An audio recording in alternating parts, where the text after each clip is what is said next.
गुरुर्ब्रह्मा गुरुर्विष्णुर्गुरुर्देवो महेश्वरः गुरुः साक्षात् परब्रह्मा तस्मै श्रीगुरवे नमः।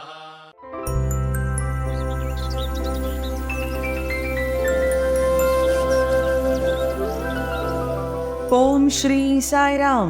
പ്രശാന്ത നിലയത്തിൽ നിന്നും സ്നേഹപൂർവം സായിറാം. സായി പ്രചോദനങ്ങൾ ജൂലൈ 23, 2024. ഭൂമിദേവിയുടെ മടിയിൽ ജീവിക്കുന്നവരായ നാം ഈ പ്രകൃതിയിൽ നിന്നും പഠിക്കേണ്ട പാഠം എന്താണ്? ഭഗവാൻ ഇന്ന് പ്രേമപൂർവം വിശദീകരിക്കുന്നു. പ്രേമസ്വരൂപരെ, മനുഷ്യരോരോരുത്തരും ഭൂമിദേവിയുടെ സന്താനങ്ങളാണ്. ഒരമ്മയെന്ന നിലയിൽ ഭൂമി തന്റെ മക്കളെ ധാരാളം കാര്യങ്ങൾ പഠിപ്പിക്കുന്നുണ്ട്. മറ്റു ഗുരുക്കന്മാരുടെ പിന്നാലെ പോകാതെ അമ്മയായ തന്നിൽ നിന്നും പാഠങ്ങൾ പഠിക്കാൻ അവിടുന്ന് തന്റെ മക്കളെ വിളിക്കുന്നു. പണ്ഡിതരും ശാസ്ത്രജ്ഞരും അവരുടെ അറിവിനും പരീക്ഷണങ്ങൾക്കുമായി എന്നെ കഷ്ണങ്ങളായി വെട്ടിമുറിക്കുന്നു. എന്നിൽ ആഴത്തിൽ കുഴിക്കുകയും എന്നെ ചിന്നിച്ചിതറിക്കുകയും ചെയ്യുന്നു. പക്ഷേ അതിലൊന്നും ഞാൻ ആകുലപ്പെടുന്നില്ല. എന്നിൽ നിന്നും സഹനത്തിന്റെ ആ പാഠം പഠിക്കുക. എത്രത്തോളം അധിക്ഷേപങ്ങൾ മറ്റുള്ളവരിൽ നിന്ന് നേരിടേണ്ടി വന്നാലും അവയെല്ലാം ആത്മധൈര്യത്തോടെ സഹിക്കുക. നിന്ദകളെയും സ്തുതികളെയും നല്ലതിനെയും ചീത്തയെയും തുല്യ മനസ്സോടെ സ്വീകരിക്കുക. ഇതാണ് ഉന്നതമായ ജ്ഞാനം.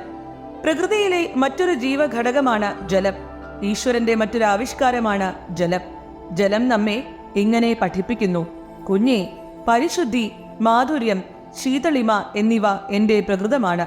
എന്നതുപോലെ പരിശുദ്ധി, ക്ഷമ, സ്ഥിരോത്സാഹം എന്നീ ഗുണങ്ങൾ നിങ്ങൾക്കുണ്ടായിരിക്കണം. പ്രകൃതിയിലെ മറ്റൊരു ഗുരുവാണ് അഗ്നി. അഗ്നി മനുഷ്യനോട് പറയുന്നു: നല്ലതും ചീത്തയും തമ്മിൽ എനിക്ക് യാതൊരു വ്യത്യാസവുമില്ല. ഒന്നിനെ ദഹിപ്പിച്ചതുകൊണ്ട് എനിക്ക് എന്തെങ്കിലും നേട്ടമോ ദഹിപ്പിക്കാതിരുന്നതുകൊണ്ട് എന്തെങ്കിലും നഷ്ടമോ ഇല്ല. എന്റെ പരിധിയിൽ വരുന്ന എല്ലാത്തിനെയും ഞാൻ ഒരുപോലെ പരിഗണിക്കുന്നു. നിങ്ങൾ എല്ലാത്തിനും ഈശ്വരനെ ദർശിക്കാൻ പഠിക്കൂ. ആത്മജ്ഞാനം നേടുന്നതിനുള്ള മാർഗം ഇതാണ്. മാനവനെ ത്യാഗത്തിന്റെ കുലീനവും പവിത്രവുമായ പാഠം പഠിപ്പിക്കുന്ന മികച്ച ഗുരുവാണ് പ്രകൃതി. 1997 ഒക്ടോബർ 8 ഭഗവാൻ നടത്തിയ ദിവ്യ പ്രഭാഷണത്തിൽ നിന്നുള്ള പ്രസക്ത ഭാഗം. സായിയോടൊപ്പം സായിക്ക് വേണ്ടി സായിയിൽ മുഴുകിയ ഒരു ദിവസം ആശംസിക്കുന്നു. ജയ സായിറാം.